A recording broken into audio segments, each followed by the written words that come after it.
Good morning, good evening, good afternoon, wherever you may be. CC here, Chris, from New York, Westchester County. It's June 7th, 2019. And in my last video, I actually did a live feed. I had some time.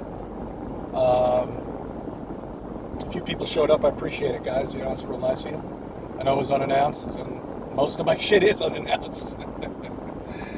Oh, look at this. They're cutting the grass on the highway. You know what? I want to get into a couple things, with Flat Earth.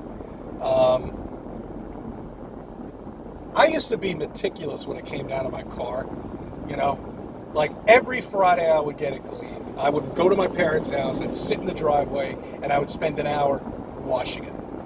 I don't give a fuck anymore at this point because I'm not doing it for anything at all. It's a waste of my time now. I haven't washed this fucking car in like a year. Yeah, man, maybe I'll run it through the car wash real quick, but I'm talking the interior. I really should give it a nice clean though. But anyway, it's a new car, so it's like, it doesn't really get dirty then. And I don't smoke anymore, so, cigarettes. So I really, my car stays clean for quite some time. I don't know why I'm getting into this shit anyway. What was I talking about? Oh, yeah, okay. So I was being cut off through YouTube, which is to be expected. I mean, that's what they're going to do. I knew this from the beginning, and that's why I very rarely put anything on my videos except me talking. Because you literally have to go through my video and listen to everything that I'm saying to even know that I'm even talking about Flat Earth. I could just be doing a vlog about airplanes and what's the best movie to go see on Friday night. But I'm sure I have an asterisk next to my channel. Be cautious.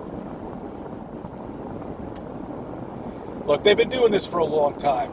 They're getting worse now. There's no doubt. I see some new people have joined my channel, but where I am on my subs is where I was 6 months ago. I lost like 30 of them out of nowhere, and now I'm where I was in 2018. So that makes a lot of sense. They're fucking with everybody's channel. They're playing with all of our numbers. It's a game. You want to change to a different platform. It doesn't make a difference. Google owns everything. If they don't, they will. That's the way companies are. That's the way monsters are. They end up gobbling up everything. So if they haven't gotten to it, they will in the next 6 months. So it's like a waste of time. I think I'm just going to stick with YouTube, and let them fuck around and have fun and piss along. And I'll have fun with them too. So look for some upcoming videos with me having fun with Google. Okay, anyway. Back to Flat Earth. It's a Friday, and I like to leave you with something over the weekend to think about. And I was thinking about the curvature of the Earth, which is non-existent, and forget about the fact that we're in a container, okay? Oh, you know what? I didn't finish that part where I was talking about not giving a shit about cleaning stuff. Because when you get into Flat Earth, it's like you're on a platform, You know that everything is a lie, and everything should be the opposite of what it is right now. We should all be talking about Flat Earth. We should all be discussing how to get to the dome as a species, as a human species. But we can't. Just the people, the trained rats it's worked so well. It really has. And I've spoken to people the last couple of days, and I can't believe it's gotten nowhere with them. It really is unbelievable. More and more people are starting to notice vanity plates, which I've seen, and I've gotten some, people that have come up and say, oh, that's a really cool plate. No, it's not. That's not the reason why I got it. That's the truth, okay, is what you see in front of your face, that they lie about everything because there is no space. There's nothing up there. We live in a contained, domed, flat platform. Land.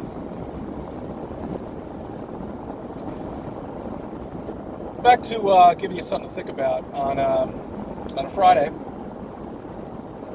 One thing I never, there is no evidence of a curvature at all. It's obvious. Flat Earth is no, it's not even worth even discussing.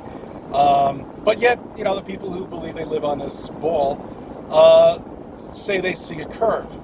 Where does the curve actually begin? How do you ever see it? How high do you have to get in order to see it? Because we've gotten a couple of 100,000 feet and there's still nothing. Nothing! Oh, you can't see anything on the beach. My ass! You can see a whole lot of shit on the beach. You can't see any boats disappear, though. I do! They go over the horizon. Sure they do. Get a telescope, zoom in on it, and there's your boat back to where it was. Well, it might be a flipped image, because the atmosphere is so freaking thick. I mean, the atmosphere is 90% water, for crying out loud. How far do you think you'll be able to see with that? Now, you lift the atmosphere, there's China.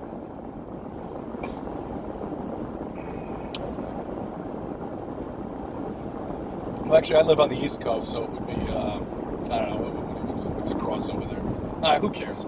It doesn't make a difference, guys. I mean, it's just... It's a joke. It really is. The way people just react to flat Earth, because they think, I don't know, maybe it's, I don't know. They think that we believe in a disc flying in space or something. I don't know. Okay, anyway, so forget about the trolls and the other bullshit. That I want you to think about something that the architectural engineers have not thought about. And I find it amazing that there's nothing in the schematics in any building at all, in any codes at all, too. Because here in Westchester, they're very strict on codes. You have to have your electrical outlet a certain way and your fuse box a certain way before you sell your place. You can't have any exposed wires outside. So the codes are very strict here in Westchester, which would lead me to believe that since on some part of this area, if we live on a globe, one of us is upside down, correct? So we know gravity doesn't exist the way they say it exists. It's basically anything heavier than air falls. So I don't understand. If somebody's underneath me and a building's underneath me, it should fall, right? Well, the force of gravity, it should fall. So why isn't there anything in the code book saying that every building on our planet, as they call it, we all know it's a flat plane, but let's just say for argumental sake, let's call it a planet. Why is there nothing in there anchoring these buildings in the ground? Because Australia is upside down right now, right? China, hey China, okay, here, hold my hand, I'll hold you up. Let me get you back on land. Oh shit, they're falling off. So I don't see anything in the schematics at all about anchorage or an anchor for buildings, so when they get to the other side, well, because we're all on the same side, right? The planet's so big that there actually never is anybody underneath us or above us or anything like that, right? You see, when you think about this stuff, it just doesn't make any sense, but they don't think about it. They don't think about it, and that's the problem. They're not opening their mind and thinking about it. It's amazing how you could be taught something and you just learn it, and then that's it. You don't think about it anymore. You don't think about space anymore. You don't think about planets and how ridiculous it sounds. You don't think about how far away they say stars are, when we know stars don't exist because there's no space. But all this ridiculous nonsense that they say. They have to, I guess. I guess that's what they have to do. Is it a disease or something? I mean, is everybody infected here that's driving? Really, that the people around me, are they all infected with some sort of disease? Is it? Did we find a cure or something? Did a few of us find a cure for the globe? Is that the best way to describe it? I don't know. Am I wrong? Am I wrong?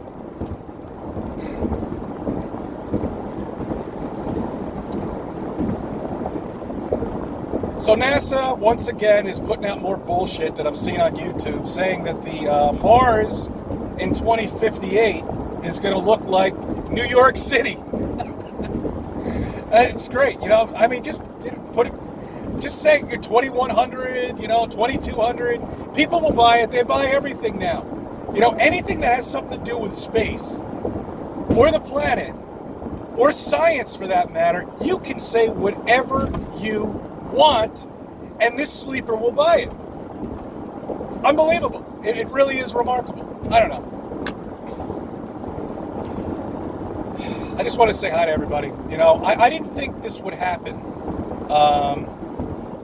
to me by starting a new job. You know, where, well, no, I thought it would, but it's become more complicated to put videos out. And I'm going to change that, don't worry. I'm getting acclimated to this new position. And I'm not even making much more money. I'm working twice as hard, and I'm not making any more money. Does that make any sense at all to you? And that's the system that they have us in here. You know, we all know you're not going anywhere. You're not going to become a billionaire. You're not going to become a millionaire. But at least get some sort of trade. You know, get a trade. That is my best advice to anybody if they talk about going to college. Fuck college. Get a trade. Get something you're good at and you enjoy, and you will flourish throughout your life. Okay? You know how to make cabinets? Kitchen. There you go. You know something about water and plumbing? Plumber. Right there. These people make a lot of money. You don't understand that. You know, these guys that you call up 50,000 times to come to your house to fix that fucking dripping sink, he's making over $100K a year. And he gets to pick and choose his jobs. He's a happy guy. So pick a trade. Do something. You know? Instead of working in some idiot office with some fat, bald-headed, middle-aged boss who's a dick and you hate. Do something that you like. That's the best advice I can give whatever generations out there right now going to college. Is it the millennials or the Y? I don't even know. They make up these stupid, ridiculous, freaking feminine names for things, you know, and they try to turn men into women because they're doing a good job because the guys out there don't know who the fuck they're watching in Hollywood. They think that gorgeous girls. I mean, they think that person is a gorgeous girl when really he's a guy. They all are. You know what? If you're still following me and you're still with me, I know some people are probably clicked off by now. I was checking out Sheena Easton. I don't know if you remember. Well, I don't want to call it her. Back in the day, Sheena Easton actually had the lead song for one of the James Bond movies. I believe it was For Your Eyes Only. That was one of my favorite Bond movies, too. See, I like Roger Moore pretty much the best. Anyway, she was the lead song for that, and that's how she pretty much became famous with that one song, just as the Illuminati, if you want to call them, or the people that control all of everything that's going on, wanted it to be. All right? She's a man. And you got to look close, but you can see it. Sheena Easton. Unbelievable. Unbelievable. Remarkable. And this is why they age so bad. And look at the chemtrails today. Oh, they're doing good today. They're doing a great job. We've been chemtrailed for the last 3 days. I enjoy it now, you know. Actually, I miss the blue. When the blue sky comes, I'm pissed in a way almost. I'm like, I miss the chemtrails. I'm so used to them now. You know, you should have a picnic, a chemtrail picnic. How can they cover the sky all day long or just part of the day? It looks like a painting, you know, when you look at the sky now. And somebody just brushed white across the sky. And people think those are real clouds. Once in a while, you get a real cloud. And it's an amazing, amazing thing to see. All right, I'm rambling on. I don't want to bore you guys. I just wanted to touch base with you and everything. I'm trying to put some things out this weekend. All right, I hope everybody's good. Thank you for subbing. Thank you for viewing my videos. Let me be a part of your life.